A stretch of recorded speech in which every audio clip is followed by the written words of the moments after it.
ప్రస్తుతం 'big boss' హౌస్‌లో 'big boss Kingdom' task నడుస్తుంది కాబట్టి, ఈ టాస్క్ అయితే హిలేరియస్‌గా నడుస్తుంది.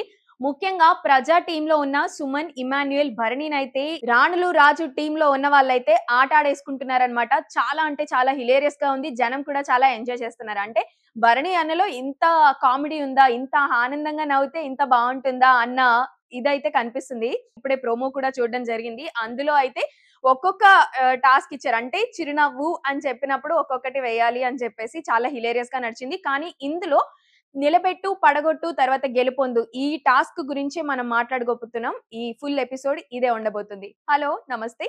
Welcome to Telugu 360. నేను Veena Sadhineni. This is Bigg Boss analysis.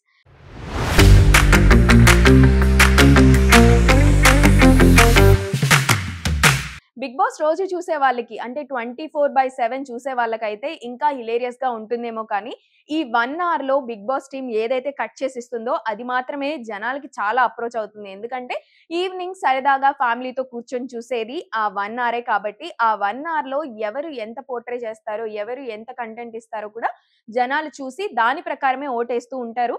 And నిన్న కూర్చొని మాట్లాడుకుంటున్నారనమాట. 'ప్రజా' టీమ్‌లో ఉన్న ఇమాన్యుయల్ అండ్ భరణి కూర్చొని గోంగూర ఒలుస్తున్నప్పుడు ఇమ్మాన్యుయల్ చాలా ఎమోషనల్ స్టోరీని అలా చెప్పేసాడనమాట. అది చాలా అనిపించింది. అంటే ఒక అంత కష్టపడిన ఒక వ్యక్తి ఇప్పుడు 'బిగ్ బాస్' లాంటి ఒక గ్లోబల్ ప్లాట్‌ఫార్మ్‌లో వర్క్ చేస్తున్నాడు. గ్లోబల్ ప్లాట్‌ఫార్మ్‌లో కనిపిస్తున్నాడు అన్నదే ఒక పెద్ద అచీవ్‌మెంట్‌గా చెప్పుకోవచ్చు. అండ్ భరణి కూడా అంటారు, నేనిది సాడ్ స్టోరీ అనుకోవడం లేదు. లేదంటే ఏదో సింపతి కోసం అనుకోవడం లేదు కానీ, I'm really proud of you అని చెప్పేసి ఇమ్ముకి కూడా చెప్పడం జరిగింది. అదేంటి అంటే ఇమ్మాన్యుయల్ ఇంటింటికి వెళ్లి గోంగూర అమ్ముకున్నాడు అని అంటేనే నిజంగా వినడానికి అక్కడి నుంచి ఇంత స్టేజ్ వరకు వస్తారా అని. ఆఫ్‌కోర్స్ ప్రధాని మోదీ చాయ్ వాలా నుంచి పీఎం అయ్యారు. అదే ఒక పెద్ద స్టోరీ. మొన్నటికి మొన్న మొనాలిసా పోసులు అమ్ముకుంది. ఇప్పుడు యాక్ట్రెస్ అయ్యింది. సో, లైఫ్ ఇలా ఫ్లిప్ అవ్వడానికి చాలా ఛాన్సెస్ ఉన్నాయి. ఎప్పుడు కూడా గివ్ అప్ ఇవ్వకూడదు. కష్టాన్ని నమ్ముకొని అలా వెళ్తూ ఉండాలి అని చెప్పేసి ఇలాంటి ఇన్స్‌పిరేషనల్ స్టోరీస్ అన్ని కూడా మనకి కళ్ళ ముందు కనిపిస్తూ ఉన్నాయి.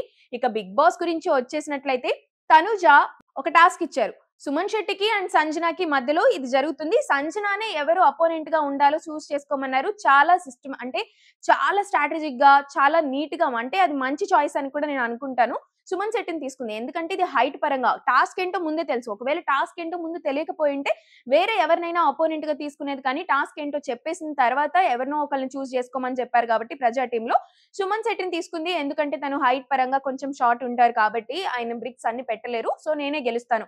End of the day Sanjana గెలవాలి అన్నది ఆమె టార్గెట్. అది గెలవాలి అంటే ఇటువైపు ఉన్నవాళ్ళు తనకన్నా తక్కువగా పెట్టాలి. వాళ్ళు అలా పెడతారు అని చెప్పేసి సుమన్ శెట్టిని తీసుకుంది. కానీ పెట్టేసారనమాట. అండ్ ఈ బ్రిక్స్ టాస్క్‌లో ఇంకా చెప్పుకోవాల్సింది ఏంటి అంటే ఫస్ట్ సంజనాని సిక్స్త్ బ్రిక్ కూడా పెట్టారు. కానీ సుమన్ శెట్టి వచ్చేసి ఏదో సినిమా ఉంటుంది గదా! వెంకటేష్‌ది మొత్తం అంతా మేము ఆగస్ట్ అక్కడికి వెళ్ళాము. మే నెలలో సాయిబాబా ప్రవచనాలకి వెళ్ళాము అని చెప్పేసి మొత్తం ఆ ట్విస్ట్ చేసేసారనమాట గేమ్‌ని. ఫస్ట్ ఆయన పెట్టలేదు. క్లియర్‌గా కనిపిస్తుంది సంజనానే పెట్టేశారు అని జెప్పేసి. కానీ ఈయన మాత్రం నేను పెట్టాను, ఫస్ట్ పెట్టాను. నన్ను కన్సిడర్ చేయాలి అని చెప్పేసి అన్నారు. అది జస్ట్ ఒక పాయింట్‌గా చెప్పారు. కానీ హి యాక్సెప్టెడ్ ఇట్ బికాజ్ ఆ టవర్ కరెక్ట్‌గా లేదు కాబట్టి. కానీ ఇందులో ముందు ముందు తనుజ వచ్చేసి ఏదో పోర్ట్రే చేయడానికి ట్రై చేసింది అని అనిపించింది. అప్పటి వరకు కూడా సంజనాకి సపోర్ట్ చేస్తుంది. సుమన్ శెట్టి కూడా సపోర్ట్ చేస్తుంది. గేమ్ అన్న తర్వాత ఒకళ్ళు గెలవాలి. ఇప్పుడు ఈ టవర్ బావుంది. ఈ టవర్ నీట్‌గా ఉంది. 6 బ్రిక్సే ఉన్నాయి. ఈ టవర్ బాలేదు కానీ 6 బ్రిక్స్ ఉన్నాయి. సో, బాలేని దాన్ని నేను తీసుకోవడం లేదు. బావున్న దాన్ని నేను తీసుకుంటున్నాను అని చెప్పేసి చాలా క్లియర్‌గా కళ్యాణ్ తన పాయింట్ తను చెప్పాడు. తనుజ వచ్చేసి నువ్వు ముందు చెప్పలేదు అంటుంది. ముందు చెప్పేదేముంది? Tower is a tower. తనకి కూడా ముందు చెప్పలేదు గదా! సంజనకు కూడా ముందు చెప్పలేదు గదా! కానీ అలాగా అంటే ఇద్దరిలో ఒకళ్ళు గెలవాలి అంటే అన్ని యాంగిల్స్‌లో ఆలోచించి ఒకళ్ళని బయటికి తీయాల్సి ఉంటుంది. ఒకవేళ సుమన్ శెట్టికి ఇచ్చేసి సంజనాని బయటికి తీసేస్తుంటే మళ్ళీ తనుజానే వచ్చి ఇది బానే ఉంది కదా! ఇది టవరే కదా!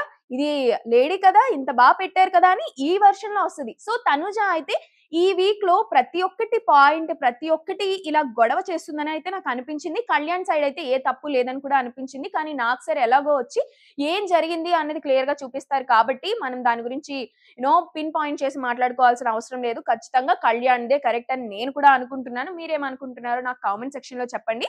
అండ్ మోర్ ఓవర్ బ్రిక్స్ దాంట్లో అయితే సంజన గెలుపొందేసారనమాట. ఆ తర్వాత వచ్చింది నిలబెట్టు, పడగొట్టు, గెలిపించు. ఈ టాస్క్ వచ్చేసి అందరికి కలిపి పెట్టారనమాట. అంటే రాజు, రాణిలకి కాకుండా ఎవరైతే ఈ కమాండర్స్ ప్రజలు ఉంటారో వాళ్ళకి పెట్టారు. ప్రజలెవరైనా కమాండర్స్ టీమ్‌లోకి జాయిన్ అవ్వాలి అంటే వాళ్ళు వాళ్ళని నిరూపించుకోవాలి.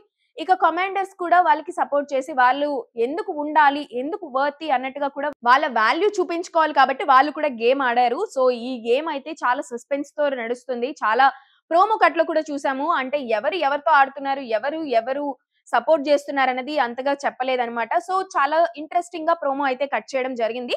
అండ్ మోర్ ఓవర్ ఈసారి వీక్‌లో మొత్తం నామినేషన్స్ మనం చూసాం కాబట్టి, నామినేషన్స్‌లో లీస్ట్‌లో ఉన్నదైతే దివ్య అని క్లియర్‌గా తెలిసిపోతుంది. కానీ దివ్య ఇప్పుడు ఈ గేమ్ ఏదైతే ఈ రాణులు, రాజు టాస్క్ ఇచ్చారో, బీబీ కింగ్‌డమ్ టాస్క్ ఇచ్చారో, ఆ టాస్క్‌లో ఫుల్ ఆన్ ఎంటర్‌టైన్‌మెంట్ మోడ్‌లోకెళ్ళిపోయింది. ఫుల్ ఎంటర్‌టైన్‌మెంట్ ఇస్తుంది కాబట్టి లాస్ట్ మినిట్‌లో ఏదైనా జరగొచ్చు. ప్రెజెంట్ అయితే తనే డేంజర్ జోన్‌లో ఉన్నట్టు కనిపిస్తుంది. ఏది ఏమైనా మొత్తం గేమ్‌లో చాలా స్ట్రాటజిక్, ఫిజికల్‌గా, మెంటల్‌గా స్ట్రెంగ్త్ ఉన్న వాళ్ళే ఉండటం మాత్రం నిజంగా చూడ్డానికి ఇంట్రెస్టింగ్‌గా ఉంది. చాలా అంటే చాలా ట్రాష్ బయటికెళ్ళిపోవడంతో ఇప్పుడు ఈళ్ళు ఎలా ఆడతారు? వీళ్ళు ఆడటానికి ఎలాంటి స్ట్రాటజీస్ యూజ్ చేస్తారు అన్నది చాలా ఉత్కంఠ రేపుతుందనమాట. సో, ఈ వీక్ అయితే ఎలిమినేషన్‌కి చాలా దగ్గరగా ఉంది దివ్య. మరి ఏం జరుగుతుందో, ఎలా ఉంటాయో టాస్క్‌లు ముందు ముందు ఎవరు గెలుస్తారో చూడాలి.